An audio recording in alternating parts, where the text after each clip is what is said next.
SV news కి స్వాగతం. ముందుగా హెడ్లైన్స్. దేశంలో విజృంభిస్తున్న JN1 కరోనా వైరస్.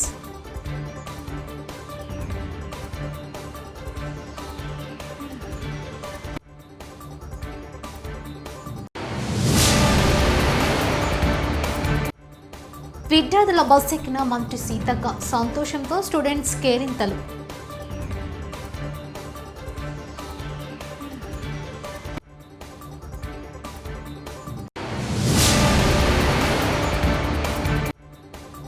అరేబియా సముద్రంలో 3 యుద్ధ నౌకలను మోహరించిన భారత్ నేవీ.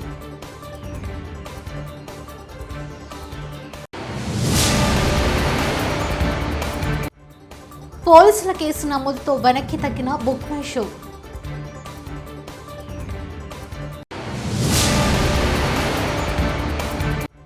పురుషులకు ప్రత్యేకం, ఒక్కో బస్సులో 20 సీట్లు రిజర్వ్ చేయనున్న TSRTC.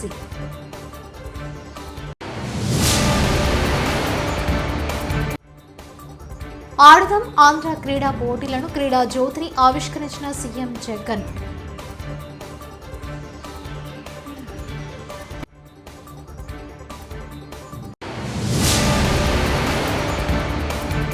జగన్ వదిలిన బాణం ఆయనకే గుచ్చుకోబోతుంది, ఆనందబాబు. దేశంలో కరోనా వైరస్ మళ్లీ విజృంభిస్తోంది. రోజు రోజుకు పెరుగుతున్న కేసులు కలవరపెడుతున్నాయి. గడిచిన 24 గంటల్లో దేశవ్యాప్తంగా 412 పాజిటివ్ కేసులు నమోదు కాగా 3 మృతి చెందడం కలకలం రేపుతోంది. ఇప్పటి వరకు భారత్లో 4170 యాక్టివ్ కేసులు నమోదయ్యాయి. కర్ణాటకలో 3 మృతి చెందారు. ప్రస్తుతం తెలంగాణలో 55, ఏపీలో 29 యాక్టివ్ కేసులు ఉన్నట్టు సమాచారం. అరేబియా సముద్రంలో వాణిజ్య నౌక MVKM ఫ్లోటోపై డ్రోన్ దాడి నేపథ్యంలో భారత నేవీ కీలక చర్యకు ఉపక్రమించింది. అరేబియా సముద్రంలో 3 యుద్ధ నౌకలను మోహరించింది. అంతేకాకుండా సముద్ర గస్తీ కోసం P-8I లాంగ్ రేసు పెట్రోల్ విమానాన్ని కూడా రంగంలోకి దించింది. యుద్ధ నౌకలు INS మొర్ముగావ్, INS కొచ్చి, INS కోల్కతాను మోహరించామని నేవీ అధికార ప్రకటన విడుదల చేశారు. సముద్రంలో నౌకలపై వరుస దాడుల నేపథ్యంలో ఈ నిర్ణయం తీసుకుంది. పోలీసుల కేసు నమోదుతో బుక్ మై షో వెనక్కి తగ్గింది. సన్1 ఈవెంట్ టికెట్ విక్రయాలను నిలిపివేసింది. అనుమతి ఇవ్వకుండా టికెట్ల విక్రయం జరిపినందుకు బుక్ మై షోపై కేసు నమోదు చేసింది. ఇప్పటికే బుక్ మై షో సన్1 నిర్వాహకులకు పోలీసులు నోటీసులు జారీ చేశారు. సన్1 show Hyderabad event book my షోలో కనిపించడం, యోలో ఏరియాలో బుక్ చేసుకున్న సన్1 ఈవెంట్ నిర్వాహకులు రద్దు చేసుకున్నారు. ఆర్టీసీ బస్సులో మనం తరచు చూసే ఈ నినాదం ఇంకా మారనుంది. పురుషులకు కేటాయించిన సీట్లలో వారిని కూర్చొనిద్దాం, ఇకపై కనిపించిన ఆశ్చర్యపోనక్కర్లేదు. కాంగ్రెస్ ప్రభుత్వం తెచ్చిన మహిళల ఉచిత బస్సు ప్రయాణంతో పురుషులకు సీట్లు దొరకని పరిస్థితి నెలకొంది. చాలా చోట్ల మహిళలు భారీ ఎత్తున బస్సు ప్రయాణాలకు మొగ్గు చూపుతుండటంతో పురుషులకు సీట్లు దొరకడం లేదు. ఆర్టీసీ బస్సుల్లో పెరుగుతున్న రద్దీతో పురుషులు బస్సు ఎక్కే పరిస్థితులు లేకుండా పోతున్నాయి. టికెట్ కొన్న తమకు సీట్లు లేకపోతే ఎలా అంటూ పురుషులు అభ్యంతరాలు వ్యక్తం చేస్తున్నారు. దీంతో పాటు స్త్రీ పురుషుల మధ్య ప్రతి బస్సులో వాగ్యుద్ధాలు చోటు చేసుకుంటున్నాయి. మహిళలకు ఉచిత ప్రయాణ పథకాన్ని అమలు చేసిన ప్రభుత్వం దానికి అనుగుణంగా బస్సుల సంఖ్యను పెంచకపోవడంతో కూడా రద్దీ పెరుగుదలకు మరో ముఖ్యమైన కారణం. ఇలాంటి పరిస్థితుల్లో ఏదో ఒక నిర్ణయం తీసుకోవాలని TSRTC యాజమాన్యం భావిస్తుంది. రాష్ట్ర వ్యాప్తంగా నేటి నుంచి ఆడదాం ఆంధ్ర పోటీలు ప్రారంభం కానున్నాయి. ఈ పోటీలను ముఖ్యమంత్రి జగన్మోహన్ రెడ్డి గుంటూరు జిల్లా నల్లపాడులోని లయోలా పబ్లిక్ స్కూల్లో లాంఛనంగా ప్రారంభించనున్నారు. అనంతరం 15,004 గ్రామ వార్డు సచివాలయాలు పరిధిలో ఎమ్మెల్యేలు, మంత్రులు, కలెక్టర్లు, స్థానిక ప్రజా ప్రతినిధులు, అధికారుల సమక్షంలో ఆటల పోటీలు మొదలవుతాయి. రాష్ట్ర వ్యాప్తంగా 9,478 క్రీడా మైదానాలను తీర్చిదిద్దారు.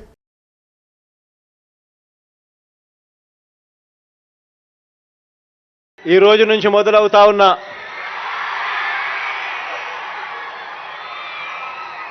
ఈ క్రీడా సంబరాలు దేశ చరిత్రలోనే ఒక మైలురాయిగా నిలబడిపోతుంది అని కూడా చెప్పడానికి గర్వపడతా ఉన్నా. ఈ రోజు నుంచి జరిగే ఈ కార్యక్రమం మరో 47 రోజుల పాటు ఫిబ్రవరి 10వ తారీఖు దాకా ఊరూరా కూడా పండుగ వాతావరణంలో జరుగుతుంది.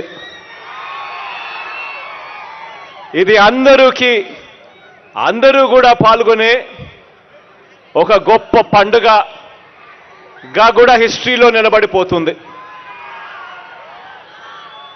ఈ కార్యక్రమం ద్వారా రెండు ప్రధానమైన ఉద్దేశాలు రాష్ట్ర ప్రభుత్వం గట్టిగా అచీవ్ చేయాలని చెప్పి ప్రయత్నం చేస్తూ ఉంది. ఒకటి, ప్రతి ఊరిలోనూ జరిగే ఈ కార్యక్రమం ప్రతి ఊరిలోనూ కూడా వ్యాయామం వల్ల, స్పోర్ట్స్ వల్ల ప్రతి మనిషికి ఆరోగ్యపరంగా ఎంత మేలు. ఈ రోజు మేడారం సమ్మక్క సారలమ్మ జాతర పనులు పరిశీలనకి వెళ్తున్న పంచాయతీరాజ్ శ్రీ శిశు సంక్షేమ శాఖ మంత్రి దనిసరి అనసూయ సీతక్క హైదరాబాద్ మణికొండకు చెందిన ప్రభుత్వ పాఠశాల 10వ తరగతి విద్యార్థులు జై సీతక్క సమ్మక్క సారక్క మన అక్క సీతక్కని కేరింతలు వేస్తూ ఉండటంతో నినాదాలు విన్న మంత్రి సీతక్క బస్సులో వెళ్తున్న విద్యార్థులను ఆప్యాయంగా పలకరించిన మంత్రి సీతక్క ఈ సందర్భంగా మాట్లాడుతూ, నేను పేద ఇంటి ఆడబిడ్డను, పేద కుటుంబంలో పుట్టిన నేను ప్రభుత్వ పాఠశాలను చదువుకోవడం జరిగిందని, పేదరికం చదువుకు అడ్డు కాదు, మీ తల్లిదండ్రులు మీపై పెట్టుకున్న నమ్మకాన్ని వమ్ము చేయకుండా మంచి చదువులు చదువుకోవాలని విద్యార్థులకు సూచనలు చేశారు.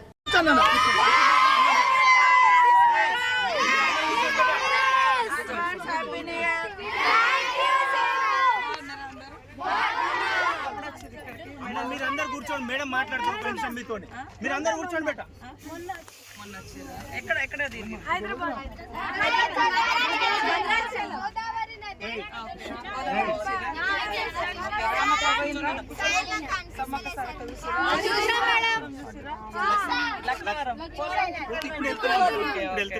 అంది తయారు చేస్తున్నాం. మళ్ళీ రండి.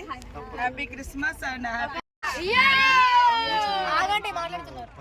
జై బోలో సీతక్కకి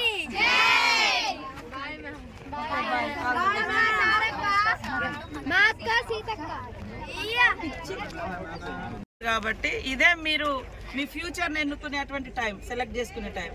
ఎందుకంటే ఫస్ట్ ఇయర్లోకి వెళ్ళేటప్పుడు మనకు రకరకాల ఆలోచనలు వస్తాయి. మన ఇంటర్నల్గా కూడా రకరకాల ఫిజికల్గా కూడా చేంజెస్ వస్తూ ఉంటాయి. ఈ టైంలో కరెక్ట్గా సబ్జెక్ట్ విషయంలో కానీ లైఫ్ని ఎట్లా డైవర్ట్ అంటే ఏ రూపంలో డ్రైవ్ చేసుకోవాలి, ఏ రూపంలో మనం ఎట్లా వెళ్ళాలనేది కూడా సెలెక్ట్ చేసుకునేటువంటి ఒక మంచి టైం.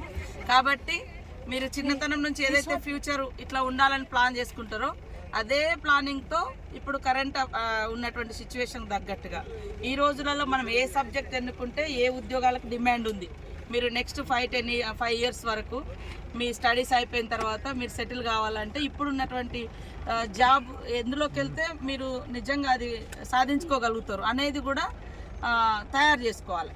మీ యొక్క ఫ్యూచర్ మేనిఫెస్టో లాగా చేసుకుంటేనే మీరు ఏదైతారు. ఏదో దారిలో ఇది అవకాశం దొరికింది కాబట్టి ఇందులో జాయిన్ అయిదాం, ఈ కోర్స్ అవకాశం అని అట్లా కాకుండా మీరు అనుకునే సాధించాలంటే ఇది ఒక మంచి టైం. 10th మార్క్స్ తోటే మీరు నెక్స్ట్ ఇంటర్లోకి మీకు సీట్స్ కానీ లేకుంటే ఇతరతర అవకాశాలు దొరకడానికి. సో మీరు అందరూ కూడా మంచిగా సెలెక్షన్ చేసుకోండి. మూస పద్ధతిలోకి వెళ్ళకండి. తను బీఈడీకి వెళ్ళింది కాబట్టి నేను బీఈడీకి వెళ్ళాలి, తను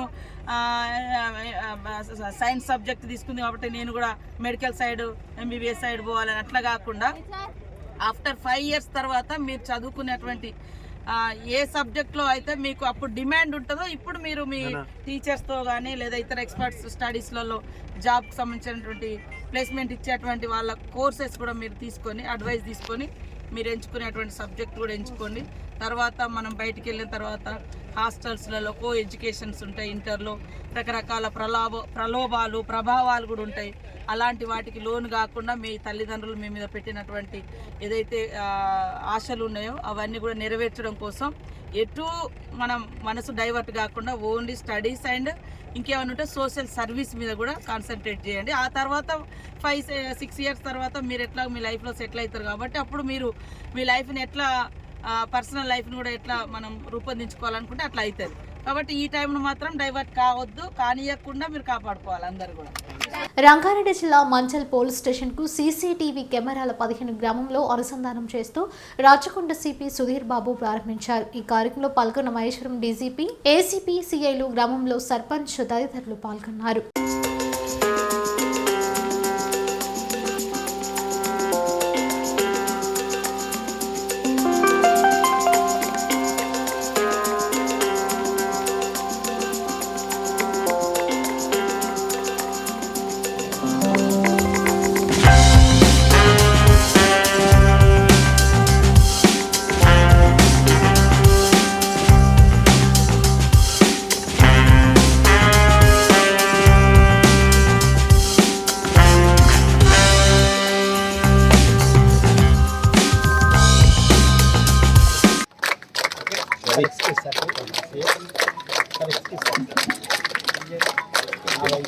చాలా వరకు మేము ఇది పూర్తి చేయడం జరుగుతున్నది.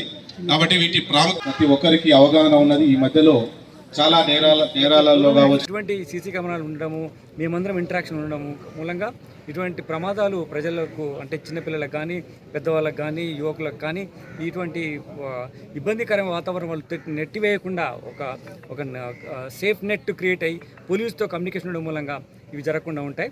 కాబట్టి మనము పోలీస్ డిపార్ట్మెంట్, ప్రభుత్వం పూర్తిగా మన రాష్ట్రాన్ని డ్రగ్ ఫ్రీ స్టేట్గా చేయాలనే ఉద్దేశంతో ఉన్నారు. కాబట్టి దాన్ని ఇంప్లిమెంట్ చేయడంలో మీరందరూ ఇలా ఉత్సాహపరితంగా పార్టిసిపేట్ చేయడం అందరూ సంతోషం కల్పిస్తుంది.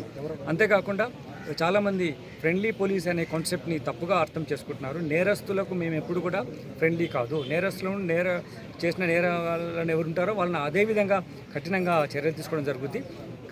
సామాన్య ప్రజలు ఎవరైతే పోలీస్ స్టేషన్కి వచ్చి వాళ్ళు జరిగినటువంటి నష్టం కానీ, వాళ్ళ పైన జరిగినటువంటి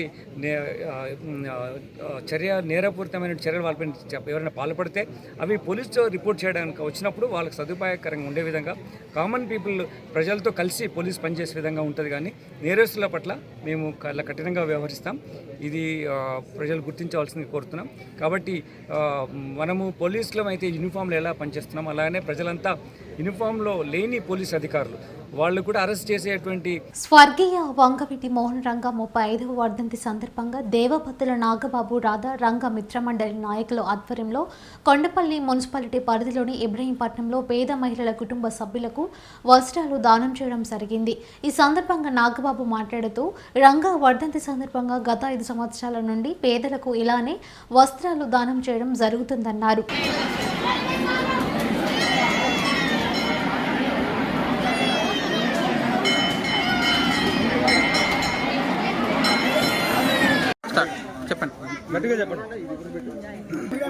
నమస్కారాలు.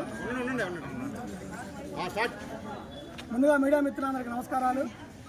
ఈరోజు కొండపల్లి మున్సిపాలిటీ మైలూరు నియోజకవర్గం ఇబ్రహీంపట్నం సెంటర్లో వంగవీటి మోహన్ గారి 35వ వర్ధంతి పురస్కరించుకుని పేద ప్రజలకి వస్త్రదానం చేయడం జరిగింది. సుమారు 150 మంది పైగా వస్త్రదానం జరిగింది. ఈ కార్యక్రమం ప్రతి సంవత్సరం మేము చేస్తున్నాము. నా మిత్రులు కృష్ణమోహన్, రమేష్ కుమార్ బాబు, నాగభూషణం, ప్రవీణ్ కుమార్, పార్థు, మిగిలిన సోదరులు అందరితో కలుపుకుని ఈ కార్యక్రమాన్ని ప్రతి సంవత్సరం చేయడం జరుగుతుంది. ఈ 35వ వర్ధంతి వంగవీటి మోహన్ గారు చనిపోయి 35 సంవత్సరాలు అయినా కూడా ప్రజలు మనసులో పూర్తిగా నిండిపోయి ఉన్నారు. ఆయన యొక్క ఆదర్శాలను ఆశయంగా తీసుకుని పేద ప్రజలకు సేవ చేసే కార్యక్రమంలో ఈ రోజున ఈ ఇబ్రహీంపట్నం సెంటర్లో చీరల పంపిణీ కార్యక్రమం తలపెట్టాం. గుంటూరు నల్లపాడు లైగల్ల పబ్లిక్ స్కూల్లో నిర్వహించిన ఆడుదాం ఆంధ్ర సభ కారణంగా అక్కడి సామాన్యులకు ఇబ్బందులు తప్పలేదు. సీఎం జగన్ పర్యటన నేపథ్యంలో లైగల్ల పబ్లిక్ స్కూల్ సమీపంలో ఉన్న నిత్యావసర వస్తువులు అమ్మే దుకాణాలు, పలు హోటళ్లను అధికారులు మూసివేయించారు. దీంతో స్థానికులు అసహనం వ్యక్తం చేశారు.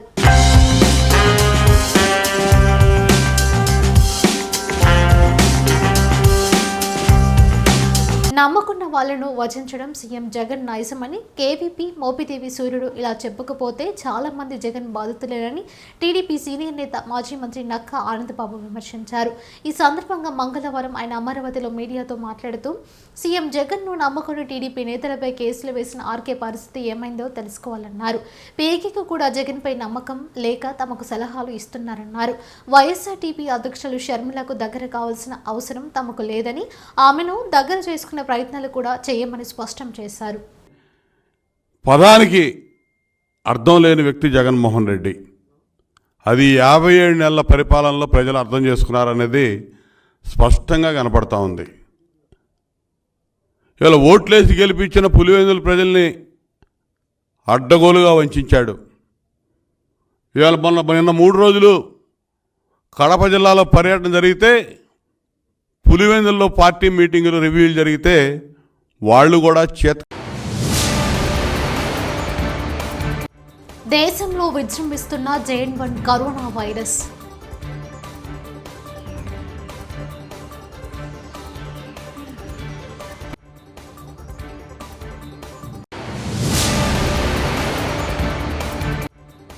విద్యార్థుల బస్సు ఎక్కిన మంత్రి సీతక్క, సంతోషంతో స్టూడెంట్స్ కేరింతలు.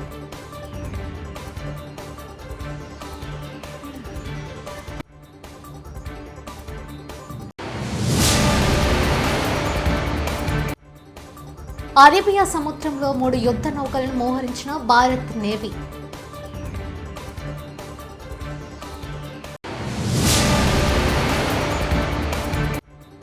పోలీసుల కేసు నమోదుతో వెనక్కి తగ్గిన బుక్ మై షో.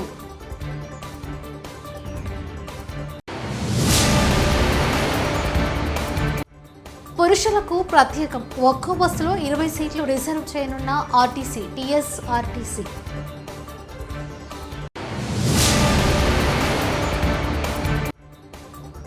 ఆడదాం ఆంధ్ర క్రీడా పోటీలను క్రీడా జ్యోతిని ఆవిష్కరించిన సీఎం జగన్.